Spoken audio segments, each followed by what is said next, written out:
कभी अखिलेश यादव के साथ जुड़ जाए, तो कभी मायावती के साथ जुड़ जाए तो बीजेपी को हरा ले।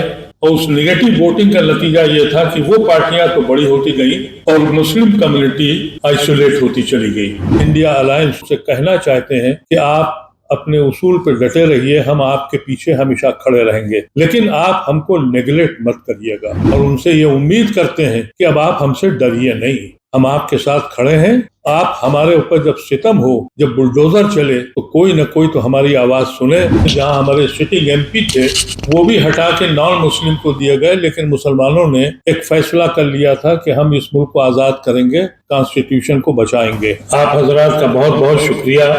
ये जो प्रेस कॉन्फ्रेंस में आप लोग तशरीफ लाए हैं हम लोगों के दावत पर, उसका बहुत शुक्रिया। हम बताना चाह रहे हैं कि हम लोगों की एक ऑर्गेनाइजेशन है जिसके ट्रस्टी हमारे सलमान साहब और सईदा हमीद साहबा हैं, और जिसके पैटर्न जो हैं फारूक अब्दुल्ला साहब हैं और रहमान खान साहब हैं, और हर पॉलिटिकल पार्टी और दानिशवरों की ये ऑर्गेनाइजेशन है। और ये मुस्लिम इंटेलेक्चुअल्स ने बनाई थी कि हम हिंदुस्तान में जो सेकुलर वैल्यूज हैं उसके लिए खड़े हों, और उसके लिए इस इलेक्शन में तकरीबन 40 से 42 सीटों पर हमारे लोग पूरे हिंदुस्तान में गए। खासतौर से यूपी में हमारा मेन कंसंट्रेशन था। अभी तक जो सिचुएशन थी पिछले इलेक्शनों में 92 के बाद एक मुस्लिम माइंडसेट सेट हुआ था कि हमको बीजेपी को हराना है, तो कभी मायावती के साथ जुड़ जाए तो बीजेपी को हरा ले, कभी अखिलेश यादव के साथ जुड़ जाए तो हरा ले।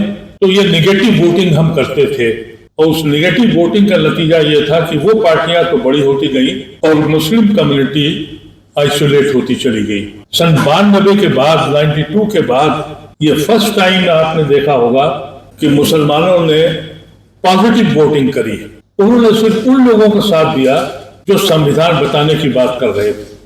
यहाँ दो फोर्सेस इलेक्शन लड़ रही थी। एक फोर्स वो थी जो ये कह रही थी कि हम हिंदू राष्ट्र बनाएंगे और हम कॉन्स्टिट्यूशन को चेंज करेंगे। ये जो नौजवान खड़े हुए, राहुल गांधी जी, अखिलेश जी और तेजस्वी यादव, ये लोगों ने एक फैसला किया कि हम संविधान को बचाएंगे। तो आप पूरे हिंदुस्तान में एक क्रॉस देखिएगा कि इस बार अगर कोई मुस्लिम कंट्रियों की, यूपी में मायावती ने हर उस इलाके में तकरीबन 32 सीटें ऐसी हैं यूपी में जहां मुसलमान 20% से ज्यादा है, अप टू 52%। उन 32 सीटों में 28 पर बीजेपी थी, और उसकी वजह यह थी कि मुस्लिम वोट का डिवीजन और पोलराइजेशन, कम्युनल ग्राउंड पर इलेक्शन होना। हमारे प्राइम मिनिस्टर ने कोई कसर छोड़ी नहीं कि उन्होंने इसको कम्युनल बनाने की कोशिश की, लेकिन मुसलमानों ने उसको ध्यान नहीं दिया। यहाँ तक कि जो हमारी मुस्लिम कॉन्स्टिट्यूंसीज थी, जहाँ हमारे सिटिंग एमपी थे, वो भी हटा के नॉन मुस्लिम को दिए गए, लेकिन मुसलमानों ने एक फैसला कर लिया था कि हम इस मुल्क को आज़ाद करेंगे, कॉन्स्टिट्यूशन को बचाएंगे।